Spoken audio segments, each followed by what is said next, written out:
وكان ارجع لكم بهذا الفيديو البسيط والكلش متواضع. بس حبيت اتواصل وياكم واسلم عليكم واقول لكم السلام عليكم، وشلونكم حبايبي، شلونكم غوالي، ان شاء الله كلكم بخير وصحة وسلامة يا ربي. ونقول اللهم صل على محمد وآل محمد، ولا تنسوني باللايك والاشتراك وتفعيل الجرس لين صار هواية اني ما داخلة على القناة، ومشتاقة لكم هواي هواي، وشوية جاي أشوف هبوط بالمشاهدات وباللايكات وبالمتابعة. فأتمنى يا أخواني يا خواتي يا أحبابي يا غوالي ما تنسوني باللايك والاشتراك. وهذا الجزء دا يمشي قدامي بهذا السوق أو هذا المحل، الأسواق هذه الجديدة، فتعرفون إحنا العراقيات أو النساء بصورة عامة عشقنا ونقطة ضعفنا اللي هي المواعين أو الأواني أو الشغلات الخاصة بالمطبخ.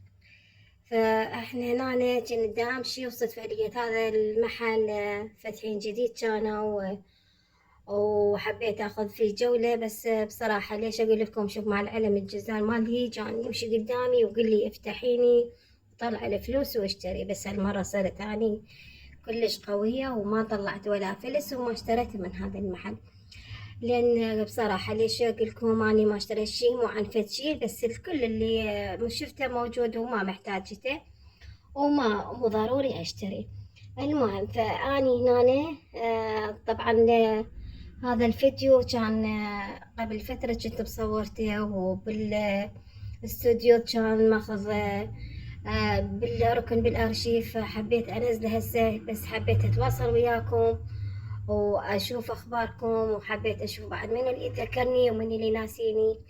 فيعني خلينا نقول فيديو للتواصل لا اكثر ولا اقل. وين انا اشوفه مرة ثانية طلع الجزان، بس انا صرت كلش قوية والمرة تعندت وياه وما اشتريت اي شيء من عنده.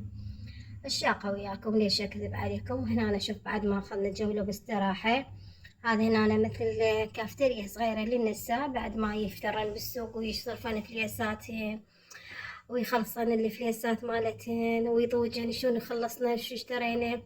ناخذ لنا استراحة هنا، ناخذ لنا عصير او ازبري او ايس كريم او موطة، انتم ما عارفة كل مكان وشوفوا ايش يسموه.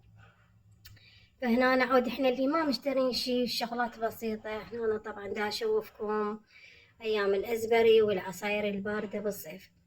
طبعا هذا الفيديو كان بشهر العاشر، بس اني كان عندي شوية صارت ظروف بهاي الفترة وشوية انقطعت عنكم وشوية قل التواصل بيني وبيناتكم حبايبي الغوالي، اللي ان شاء الله يا ربي الله لا يحرمني من عندكم ولا من مواصلتكم ولا تواصلكم وياي. بس أنا آسفة طبعا وأعتذر، وأنا كل مرة أقول لكم أنا آسفة وأعتذر لقلة التواصل بيني وبينكم. بس الله شاهد، يعني شوية ظروف صارت عندي كلش شوية صعبة، ويعني طولت عندي هالمرة الظروف وبين المدارس وبين النقليات، وهم عندي فيديو كانت هم حافظة ما راح أنزل لكم شوية، لأن أني كان مراجعة عندي بوزارة التربية بين ما حصلت الموافقات والنقل مال الطلاب، وشوية تعبنا في هاي السالفة.